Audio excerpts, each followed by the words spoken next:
All right, it looks like we're live. This is this is my second attempt at going live through through a new program that I'm using that I haven't used before, OBS, and a different camera. So we're giving this thing a shot, seeing how it looks live, green screen, and lighting. So hopefully things are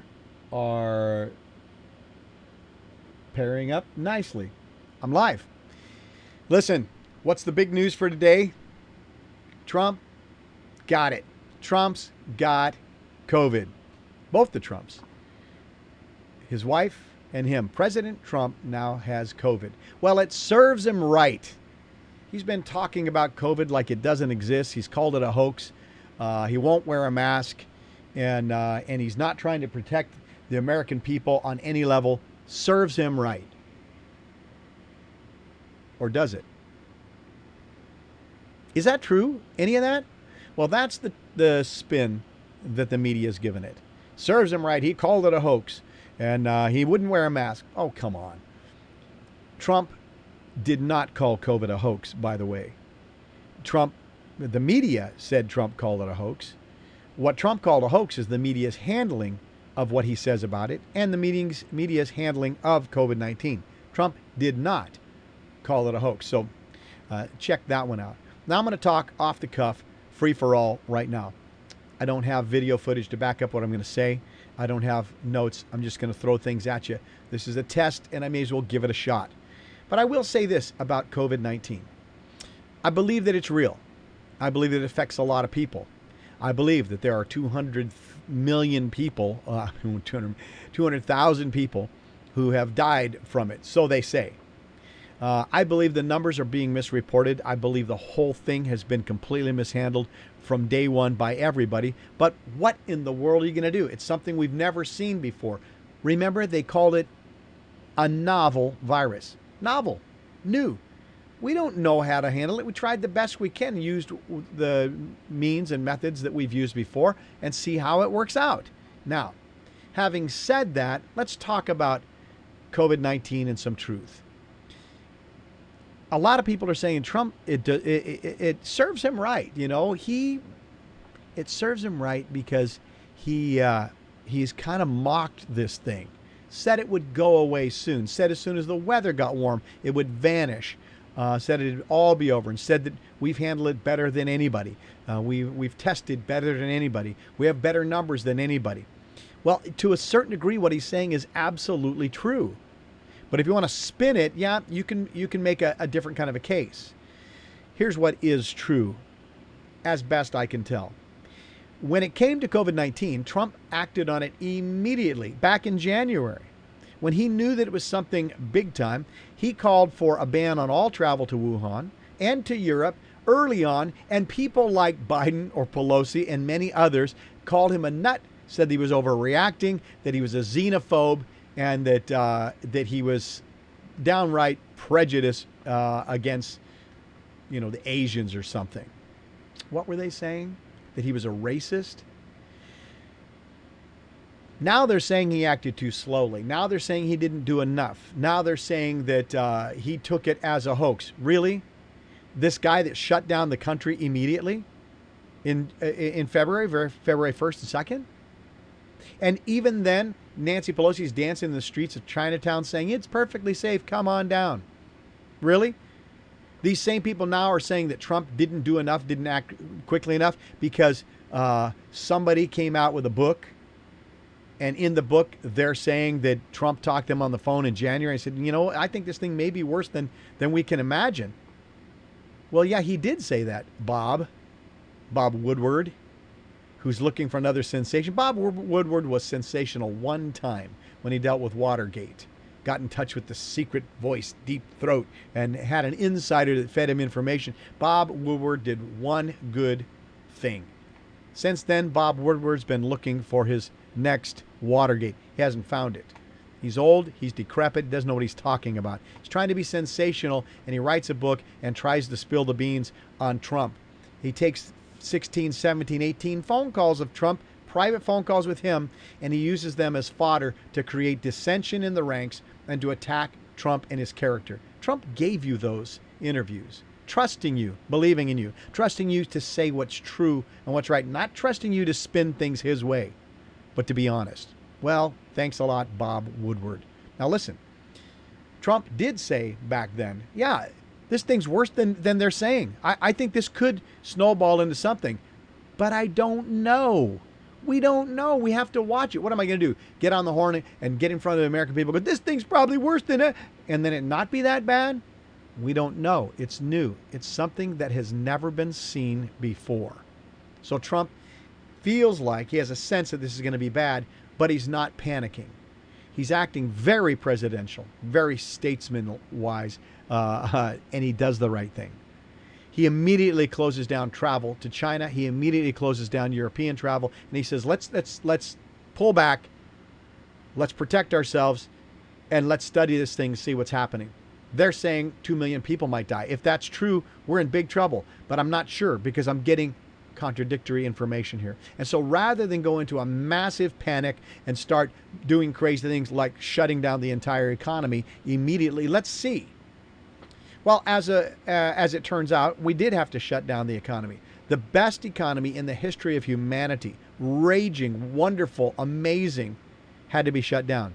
Yeah, under Trump's economy, people were making more money than they had before. The stock market was the highest it's ever been. Jobless rate was the lowest it's ever been. Jobs, people working, was the highest it's ever been in every single category, including, all minorities, blacks, Hispanics, anybody you want, women. Fantastic economy, all shut down. And now Biden has the gall to say this is the worst economy that a president's had in his 4th year or whatever. Shut up, Biden.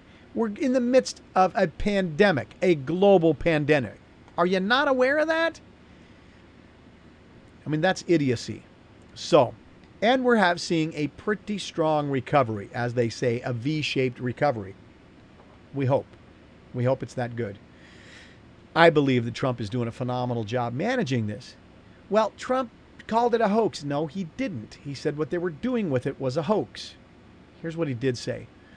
I don't see a need for me to wear a mask when I'm tested every single day and every single person that comes in the White House is tested. Why should I wear a mask? When I go out in public, when I go to places like hospitals, I'll wear a mask. But there's no reason for me to wear a mask. And as a matter of fact, everyone's saying, well, he shouldn't have been out there for the debate and all of that. Listen, everybody there had been tested. Every reporter, everybody in that room had been tested. So even with that level of protection, he still got it. So let me just say this. It's going to get who it's going to get. And your silly face mask isn't going to keep you from getting it. And your social distancing isn't going to keep you from getting it. Get outside. Get some vitamin D. Get some fresh air. Get some exercise. That's going to do 10 times more for you than a silly homemade mask or something you bought online that has your favorite team on it. Those masks are worthless. They do nothing to protect you. And I was in a store recently and somebody gave me a bunch of crap because I wasn't wearing a mask. And their mask was under their nose where they're yelling at me, telling me I need to wear a mask. And I said, well, look around you. Is anybody here wearing a mask properly? When your entire staff starts wearing a mask properly, then I will respect your mask mandates. But right now, none of you are wearing a mask properly. I shouldn't say none of you, but many of you, and you're not saying anything to them. When somebody's wearing their mask on their chin, an employee, or halfway here or very loosely here, and you're breathing all over the place, what is the difference? One guy came up and accosted me about not wearing a mask. I said, well, just before you get mad and angry, why should I wear a mask? Why are you wearing a mask? Because it protects me. It protects me from people like you who don't wear a mask. I said, if you're protected, then what do you care if I wear a mask? Now, if you have COVID, you better wear a mask if you're out in public. But better yet, why are you out in public? You're purposely going out like a cannon, shooting your stuff everywhere. Knock it off. That's what I say about people who are sick. If you're sick, you shouldn't be out. If you're not sick, you don't need a mask. Now, we do know that COVID is very specific about who it's been targeting. I kind of want to laugh and say it targets those who are standing up in a coffee shop, but those who are sitting down, it's very kind. It's very respectful, and it won't attack you if you're sitting down in a restaurant or a coffee shop. The minute you sit down, off comes the mask, and you're good to go. But boy, you stand up, you better put that mask on. I was waiting for my food to be delivered to me at the door in one restaurant, and I didn't have a mask on. And the lady said, "You have to have a mask on." And I said, I'm waiting for my food. And I was way far away from the food people. And so she said, "Well, the only way you can not wear a mask is if you're sitting down." So I sat down. She goes, "Well, you have to be sitting at a table." Well, I was sitting at a counter with a stool, but no, you have to be sitting at a table. This is how specific COVID-19 is. Very specific.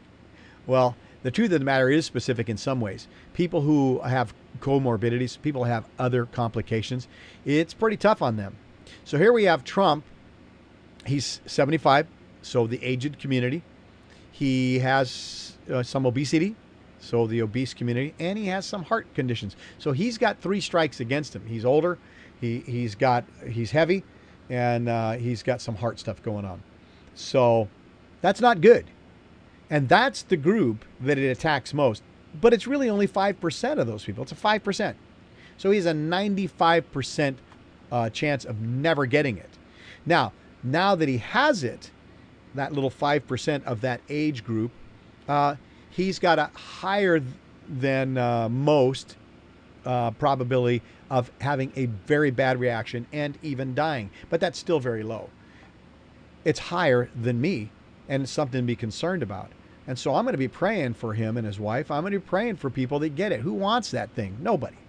But Trump has 3 strikes against him that way. But he didn't get it because he doesn't wear a mask, and he didn't get it because he said bad things about it. He didn't get it because he has a bad attitude. He got it because it showed up.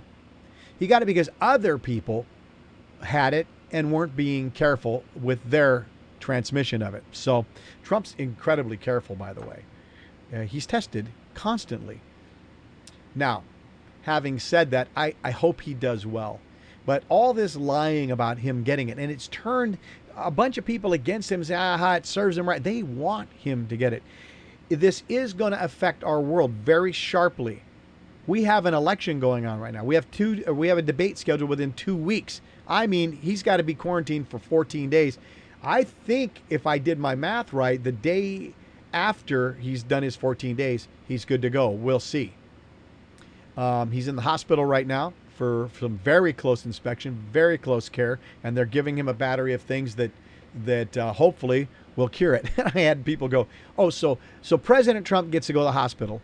He gets to have special cocktail of drugs and things. And what makes him so special? And if this is so effective, why aren't they giving it to everybody else? Well, it might be experimental. It might be early on in the testing phases of it. Well, still, why does he get it? Because he's the president of the United States. He's a little bit more important when it comes to his role, his function. So let's give the guy a break. And anyone that says, well, why don't I have it? He has it. Well, come on, think about that. He also has bodyguards. He's got Secret Service. He gets tested how many times a day and a week? And everybody that comes in his house gets tested. Well, why don't I get that? You want everybody in your house to get tested. You want to be tested several times a week. You see, he's the president of the United States. He's in a different category than you or me. He's responsible for a giant nation. He's responsible for you and me. So, of course, he's going to have different access to different things, and they're going to use different protocols with him. Anybody that says these kind of things is just a troublemaker looking to stir things up. Get real. So, we hope he does well. We hope this goes away. And we're sick of people using anything they can for some kind of political fodder. But, I mean, if Biden were to get it today, I might be laughing. I might be saying, he's always wearing a mask. It's dangling here. It's there. It's oversized. It's whatever. And I'd be making jokes about Biden as well and go, see, what good did that mask do? So it is, we do have a tendency to do that. And it would be kind of, a jab. I get it. And I understand why people want to jab Trump on this. But it's the people that are serious and I want to make some kind of a retributional statement like Don Lemon, who's just a lemon head. What is wrong with Don Lemon? Seriously, he's beyond Trump syndrome. He's to a place of lacking the ability to think clearly and to connect the dots. Anyway, Don Lemon, CNN, wonderful. Okay, now I've done my test. I've talked freely. I hope I haven't misspoken. This is unedited, unfiltered, and straightforward. I think it's still live. Leave comments and let me know. This will be downloaded and then put on YouTube at my YouTube channel, Musings of an Old Guy, which we're trying to grow. And let me know what you want me to talk on. Do you want me to do how-to videos? Do you want me to do political stuff like this? I'm also going to start a channel where I deal with how to start a business. I'm going to start a business and see where we go with it. And I'd like to also start one on how to stay in shape for an old guy. Lose weight, build muscle, eat right, stay fit, stay sharp. So all of those things are coming. Let me know what you want to see. Hopefully this takes off and does a good job. Thanks for viewing this. Spread the news. Share it. Send it to friends. Let's build this channel. Let's see if we can get up to 10,000 people. Because you can't live stream it on YouTube till you have 10,000 views or something like that. So help me do that so that I can start developing this channel. I would love that. Okay. God bless you all. As I said before, I'm going to try to stop this and see if we can do it. Are you sure? Yeah.